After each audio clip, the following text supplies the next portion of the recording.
Eu queria entrar Mas no é que assunto entra com toda hora. você. Mas o que eu ia perguntar é o seguinte, gente. Da onde eles arrumam tanta arma, né? Armas assim, nível AAA, esses criminosos. Porque cada hora é uma arma, né? É muita arma. Da onde que eles conseguem tanta arma? Hoje aumentou bastante, né? No livro que eu vou lançar, a gente chega um momento que a gente fala sobre a inserção do fuzil no Rio de Janeiro, né? Fala Denis da Rocinha lá atrás. Isso. Juramento. O Naldo que deu os Naldo. tiros pra cima e tal. Quando os caras usavam pistola, revólver, a polícia conseguia chegar muito perto e pegar o estoque. Conseguia conter. Quando você coloca o fuzil, você cria um perímetro gigantesco, porque um tiro de fuzil dá conta 800 metros. Olha só, o alcance máximo do FAL, ele vai perdendo a letalidade. É 3.000 metros. O alcance útil é 600 metros. O Quer FAL passar 5 caras. é o 762, tá? 762. Então, se você entender uma avenida, o bandido consegue fazer uma barricada e evitar que o BOP, a Polícia Militar, chegue lá na base da favela, né? O fuzil realmente estabeleceu o domínio territorial. Sim. E se o bandido do Brasil tivesse só de pistolinha ou de calibre 12, a polícia esmagava eles, né? Tanto que você vê nos anos 90, os caras entravam sem colete, sem nada. Bom, o que acontece nesse ponto? Até alguns anos atrás, a gente tinha os matutos paraguaios, que eram caras que controlavam a rota histórica do Paraguai ali. E eles traziam pro Rio de Janeiro, você tinha que esperar os caras trazerem, ou senão você tinha que comprar de policial corrupto, certo? Dessa forma. Mas nós tínhamos policiais matutos também, tá? Tinham policiais Isso, matutos. que era matutos também. Que é o cara que faz o serviço de sair do Rio e ir pro Paraguai, buscar o barato e trazer pra cá. Era Pedro Juan Cabaleiro quase sempre, tá? Quase sempre fronteira com Ponta Porã, né? Só que o que acontece é que lá tinha um cara que controlava isso. Que era o Jorge Rafato Omani. O PCC e o Comando Vermelho fazem um plano e matam esse cara. E aí eles controlam essa rota. Uma vez controlando essa rota, eles trazem tudo quanto é arma que tiver lá pra cá. E aí, cara, você vai ter a K-47 que foi usada em 1950, na Guerra da Coreia. Você vai ter a K-47 que foi usada na Guerra do Congo, muitos anos atrás. Você vai ter arma de 100 anos que tá chegando na mão dos caras. Você vai ter FAL, você vai ter fuzil e tal. O professor do Comando Vermelho era um dos caras que fazia um domínio dessa rota. E aí ele trazia pro Rio de Janeiro e, mano, é uma quantidade infinita de armas. O número foi divulgado hoje de manhã, tá? O número de hoje de manhã, dos últimos 10 anos, 4.000 fuzis apreendidos. Quanto você acha no que Rio tem de lá no Janeiro. Complexo de Israel de fuzil? Mas tem gente que fala em 200 fuzis, 300 fuzis, né? Eu não tenho certeza se essas informações são chutadas. Por que que eu digo isso? Deixa eu te explicar o motivo. Quando você pega um fuzil, vou dar um exemplo de um fuzil que foi apreendido pela PM do Rio. O SIG, não é SIG Sauer, tá? A pistola é SIG Sauer, o fuzil é SIG, é suíço. A PM do Rio apreendeu em torno de 6 ou 7 fuzis SIG. É um fuzil lindo, de polímero, com carregador transparente. É um fuzil que a Suíça usa, o exército suíço. O cara põe nome de mulher no fuzil, inclusive. Quando tu pega o fuzil, ele tem uma numeração. Você checa a menor numeração do lote. Fuzil lote 142812. É o primeiro fuzil do lote de 50. E você pega o fuzil 142861. Aí você sabe que o tamanho do lote... Bom, esse lote tem 50 fuzis. Aí, então, já que é um lote de 50 fuzis, você espera capturar os 50 fuzis do lote. E muito doido que você tem o fuzil 142861 numa favela do Comando Vermelho. Certo. E o 142862 numa favela do Terceiro Comando. Ou seja, quem leva fuzil, leva para as duas facções. Você sabe isso pelo lote. Aí você liga para o governo suíço e pergunta para o governo suíço, um governo que se diz preocupado com os direitos humanos. Governo suíço, para quem você vendeu esse fuzil? Nós vendemos esse fuzil para uma loja de arma em Pedro Juan Cabaleiro, Casa Agrícola, o nome da loja de arma, né? Então, bom, essa loja comprou quantos fuzis? De logística. Comprou 50 fuzis. Ou seja, todos os fuzis dessa loja. E nós tínhamos já o acordo do Mercosul. O Brasil poderia utilizar o acordo do Mercosul, à época, para chamar o governo paraguaio e falar assim, gente, pelo amor de Deus, não está dando mais. Até mesmo as pistolas Taurus que nós apreendimos, eu servi num batalhão de Botafogo, nós apreendemos em um ano 10 pistolas Taurus no Santa Marta, que era a favela do Marcinho VP. Uma favela desse tamanho. Uma favela de 4.000 habitantes, na frente do batalhão, inclusive. Aí nós pegamos as pistolas, todas as pistolas Taurus que nós apreendemos, fabricadas em São Leopoldo, Rio Grande do Sul, né? Todas essas pistolas vendidas para o Paraguai. Ou seja, as pistolas que nos matavam no Rio de Janeiro, que matavam... Ia fazer um tour lá e voltava. Voltava, Por que o governo brasileiro, a essa época, não chegou para o governo paraguaio, meteu logo uma alíquota de exportação, sabe, de 200%? Ah, mas se a gente faz isso, o Paraguai para de comprar Taurus e começa a comprar Colt, Sig, começa a comprar Bersa, Beretta, Glock, que se dane.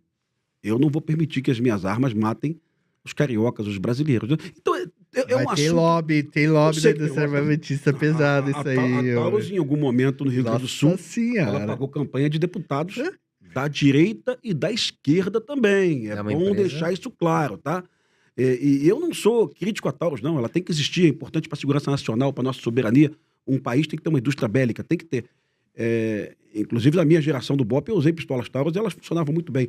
Mas, questão, eu tenho que fazer com que essas armas parem de chegar no Brasil. Você falou como é que elas chegam. Ele falou dos matutos. Esses matutos, eles às vezes trabalhavam sozinhos, viu? Senhor das Armas, os caras chamavam de Senhor das O matuto pegava um carro, ia em Pedro Juan Cabaleiro, os matutos que nós prendemos, né?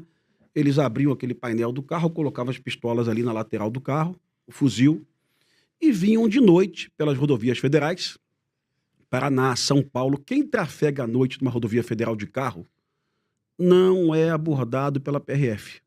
Não dá para a PRF colocar um agente na pista à noite, é muito perigoso. Sim. Às vezes ele está no posto com 2 colegas. Não dá.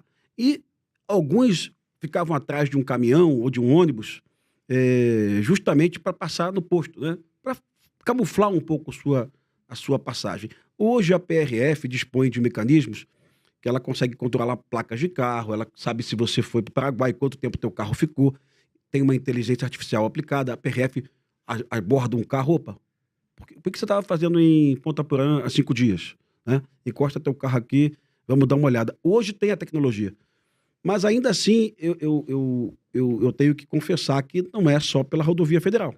A Polícia Civil do Rio de Janeiro chegou a prender 100 fuzis chegando pelo aeroporto Tom Jobim, pelo terminal de cargas, pelo TECA. Dentro de tem que vir dentro de colchão. E foi a Polícia Civil do Rio de Janeiro, não foi a Polícia Federal. Se a arma está vindo dos Estados Unidos, é um crime que está claro para a gente que é a competência da Polícia Federal.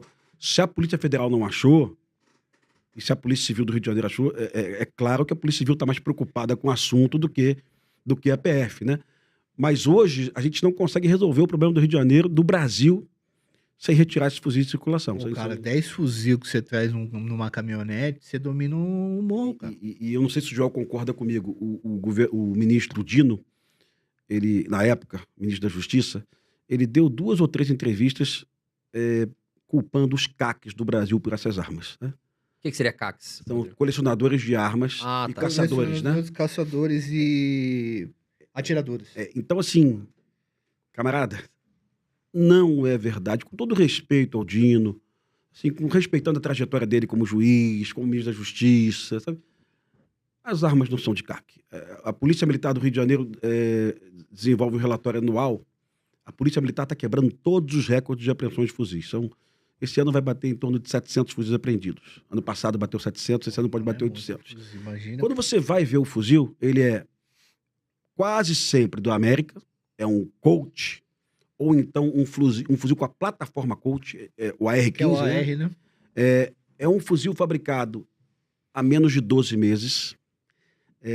Esse corresponde a 90%. 10% são fuzis do leste europeu, fuzis da Tchecoslováquia, da Polônia, utilizados em guerra, como ele falou, na África, e algum tipo de fuzil assim perdido, roubado das Forças Armadas, dos quartéis do Rio de Janeiro, algum tipo de fuzil aí que veio da Argentina na década de 90, né? A Argentina era muito irresponsável com as armas de fogo, né? Mas hoje, o que nos choca é o bandido utilizar arma muito nova. O bandido está usando a arma que o BOP está usando. Cara, Assim, e assim, já estão usando drone, pô. Sim, é isso aí. Ou seja, mas assim, o que eu não entendo, né? Por exemplo, se a gente pegar o Exército, a Força Nacional Brasileira, por que o governo, vou fazer uma pergunta, pode ser leiga da minha parte, tá? Mas por que não coloca Marinha, Exército, pra dominar ali, subir morro ou tá difícil de subir, vamos, sei lá, vamos fazer um esquema aqui, vamos cercar tudo pra que uma hora os caras morram de fome, digamos assim, né? E não chegue mais armamento, corte todo o esquema deles. Não tem como fazer uma estratégia. O governo... Não é má vontade do governo isso? Eu acho que falta efetivo, treinamento. Porque eu não sei, cara. O exército, ele tem que fazer... Ou seria medo do PCC, do Comando Vermelho? Porque se a Não, gente não, fizer não. isso, os caras vão parar a cidade, vão tacar fogo em todo lugar.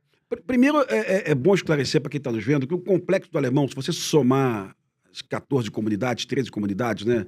E, inclusive colocar a Baiana e até o Adeus, né? Que isso também, pra mim, é o... Você vai chegar ali em 200 mil habitantes. A Rocinha tem 77 mil habitantes. Se você chegar aí, para cercar a Rocinha, sinceramente, um efetivo inferior a 5 mil homens, você não resolve porra nenhuma. Imagina você revistar, e essa revista não seria legal, revistar todos os moradores. E se eu fosse morador da Rocinha também, eu não queria ser revistado, não.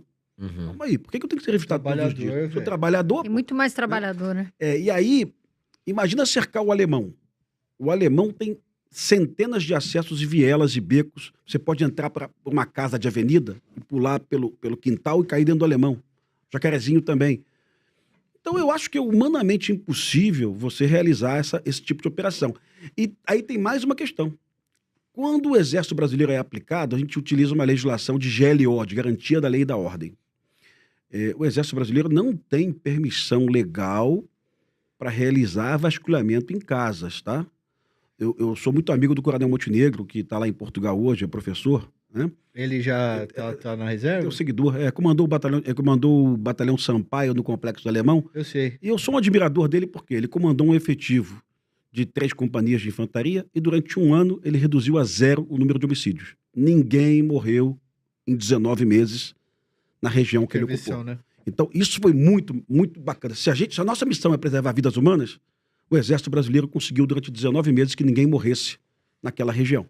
Proibiu o baile funk, proibiu o menor bebendo em botequim, isso aí não podia, né? Isso gerou algum tipo de transtorno, mas os homicídios cessaram. E ele realizou alguns vasculhamentos em casas para tentar achar fuzis. E a Justiça do Rio de Janeiro disse não. Não. Bom, se o Exército Brasileiro está no Complexo do Alemão para reduzir a violência, para prender bandidos, para retirar fuzis, e não pode entrar numa casa, não tem o que ser feito, né? Ah, mas pode entrar mediante autorização judicial. Quando você vai despachar com o juiz tem que ser justo. Ele, Pimentel, mas qual é a casa que tem fuzil? Ah, essa casa aqui. Aí o juiz fala assim, mas me consegue o número dessa casa, o número da rua, do lote? Eu tenho. Não tem. Juiz, o que eu quero do senhor é que passe um compasso assim, ó, e 25 casas no entorno, o senhor me dê autorização. Ah, isso eu não faço. Isso aí é você expor 23 pessoas honestas Cara. a um constrangimento. Tá bom, então, certo.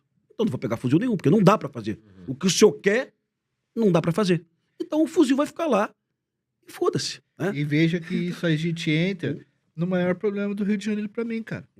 Que é o problema fundiário. O problema fundiário do Rio de Janeiro, desde que começou, as favelas do Rio de Janeiro não começam com favelado, A favela do Rio de Janeiro, ela começa com caras que eram da própria guarda e foram combater em Canudos. Os caras prometeram para os caras que eles iriam, receberiam uma cota em dinheiro e terrenos. Quando eles voltaram, o governo deu balão nos caras. Eles mudaram para o morro, que é o Morro da Providência, Morro da Providência. e construíram lá. Ao longo do Rio de Janeiro, eles foram fazendo obras e a população que veio para trabalhar nessas obras, de qualquer lugar, inclusive do próprio Rio de Janeiro, foi indo para as encostas e para os morros. Isso criou bolsões de pobreza, mas também criou bolsões geográficos muito difíceis de acesso do Estado. O Estado acessou aquilo muitas vezes, a maioria das vezes, com a polícia. Não com a educação, com uma série de outras coisas. O Rio paga o preço disso até hoje. São Paulo não existe uma periferia que a polícia não entre. Tá? Você pode dizer até que o PCC comanda tal região, tal região, tal região. Mas não existe... BH também, cara. BH também. Não existe uma periferia hoje que um carro de polícia não entre com 2 homens dentro. Então a desculpa não é o morro, porque o que eu ouvia falar é a polícia no Rio de Janeiro não consegue invadir porque lá as favelas estão em morro. Aqui em São Paulo é mais plano. E invadir um morro é muito mais difícil, então não tem nada a ver isso. Não é só, não tem... André, o que ele tá falando é que você não tem número na casa. Ah, você sim. não tem rua. Você pega um beco da Rocinha, você sabe disso. Tem becos lá que não bate sol. que tá gelado. Você bota a mão assim na parede, ela é gelada. Uhum. Passa uma pessoa, às vezes, com um botijão de gás. Já foi na Rocinha? Já foi? Não, nunca Já foi, fui. Nunca foi. Pô, é uma experiência interessante. É um comércio pujante, é uma cidade. É muito Mas aí lá gigantesco. entra, por exemplo, se eu chegar lá, como é que funciona pra Você entra- entrar? Não, Tranquilidade. entra, Tem passeio gente, turístico, compra, parece, tal. né? Tem O passeio negócio turístico. acontece lá pra trás. Ah, entendi. Assim, você pode andar lá, às vezes, 2 ou 3 horas e não ver bandido nenhum armado, Pô, sabe? do lado do Vidigal, que tem o Bar da Laje ali, é o lugar que a Playboyzada vai. Lá no Bar da Laje é um Chica. lugar maravilhoso, comida gostosa, uma vista maravilhosa, vista das cidades mais bonitas do Rio de Janeiro, né? O bandido quer território, território, território, né? Vender cocaína é um plus. E que normalmente ele está até terceirizando. Ele chama uma equipe, ó, coloca a tua cocaína aí e me dá um dinheirinho aí disso aí. Isso, ele arrenda a boca. Mas o que ele 3 quer conto. é território, porque território ele vende o que ele quiser, ele vende mercadoria roubada, ele vende cigarro, ele coloca o sinal de internet que ele quiser, ele Gato, coloca o né? bujão Faz o de gato. gás, o preço que ele quer. Então, o território hoje, e aí, por isso que eu falei contigo lá na sala de estar sobre barricadas. A barricada não é só para evitar a ação policial. A barricada começou no Rio de Janeiro, mas hoje ela já tem em algumas capitais do Nordeste, Salvador já tem, Florianópolis já tem algumas Já tem. barricadas. E o bicho tá pegando lá em Eu Santa sei Catarina disso. também. A mano. barricada é o bandido dizendo pro morador: daqui pra trás é tudo meu. Você tá no meu feudo. Fisicamente, né? E eu escutei uma pesquisadora, até pedi pro Joel dar uma lida no trabalho dela de doutorado. Comecei já, viu? Ela é uma pesquisadora, cara, que ela nasceu, ela é doutora em sociologia, antropologia, e ela nasceu numa favela do Comando Vermelho. Então ela é cria, ela tem muito mais legitimidade do que eu e que o próprio Joel para falar do assunto.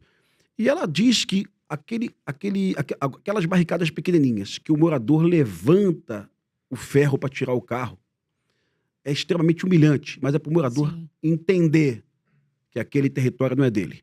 Né? Aqui quem manda sou... Porque tem barricadas gigantes, Uhum. que são de trilhos, né?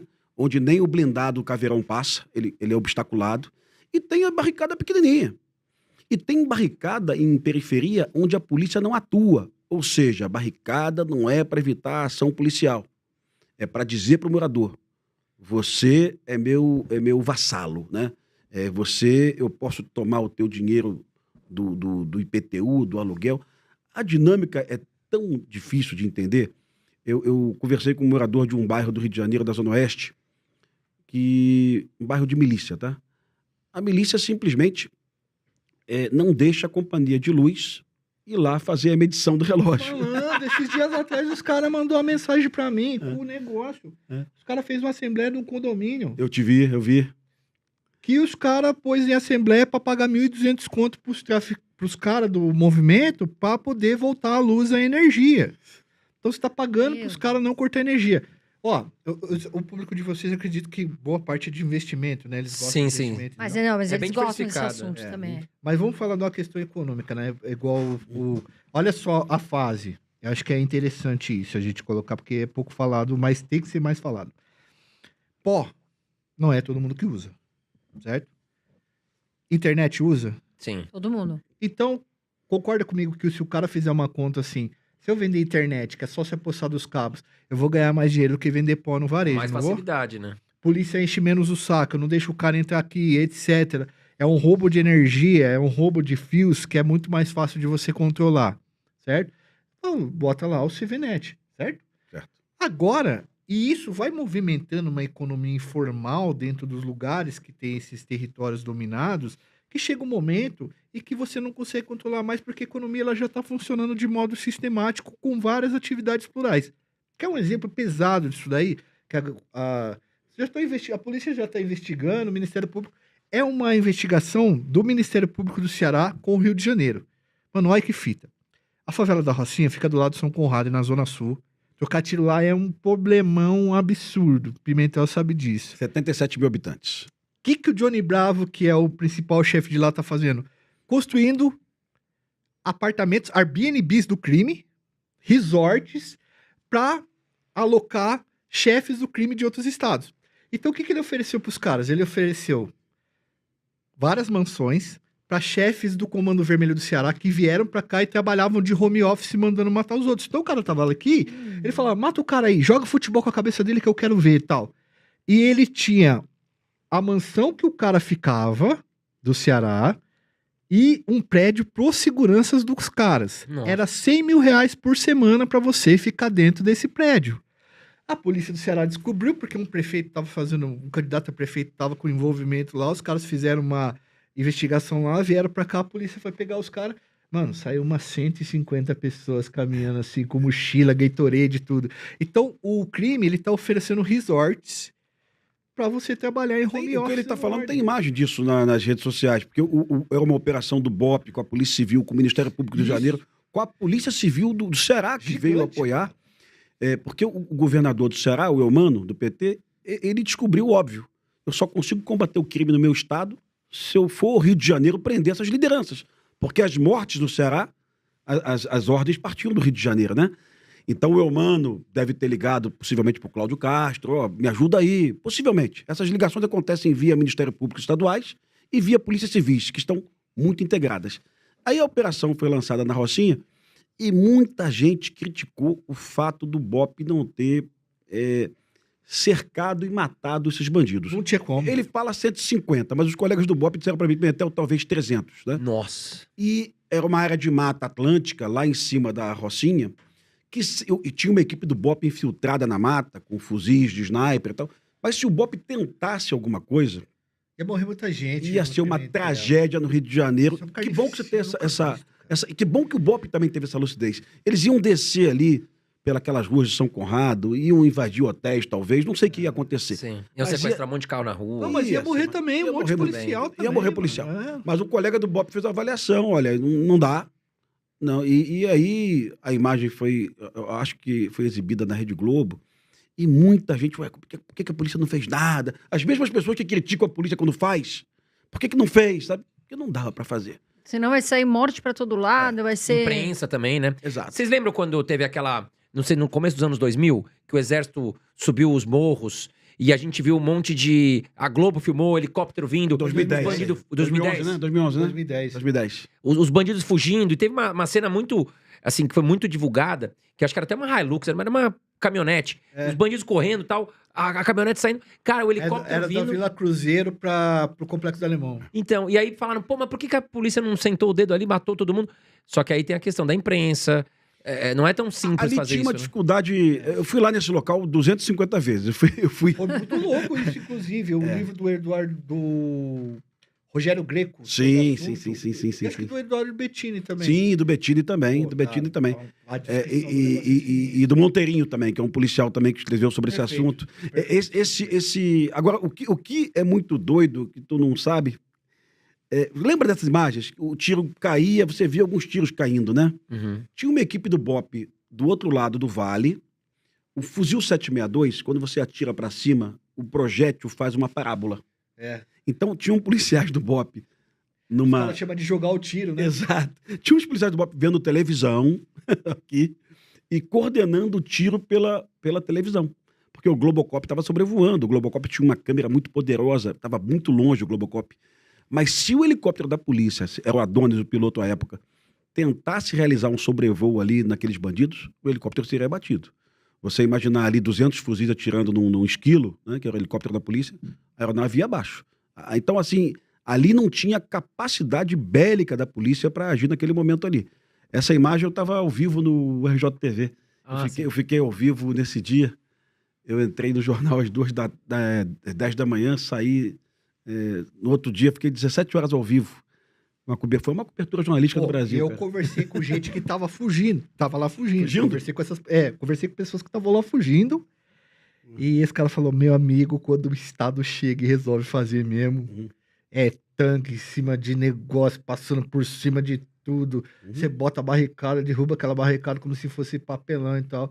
Ali a força do Estado se fez presente. Mas tu imagina o mesmo, desespero. Ó. verdade, Sérgio Cabral, cara. governador do Rio de Janeiro, aliado ao governo federal, que era a transição de Lula para Dilma, né? Beltrame no auge. Beltrame no auge. As Olimpíadas chegando. Se a gente não resolvesse aquela porra, a gente estava sinalizando ao mundo que não tinha a menor condição de fazer uma Olimpíada no Rio de Exato. Janeiro. Então, a decisão foi muito rápida. A Marinha do Brasil emprestou os blindados. Aqueles blindados não eram do Exército Brasileiro, eram da Marinha, né? Da Marinha, é. E o BOP invadiu. Eu tava ao vivo aplaudindo, porque eu pensei assim, dessa vez a gente resolve a porra do problema do Rio de Janeiro. E aí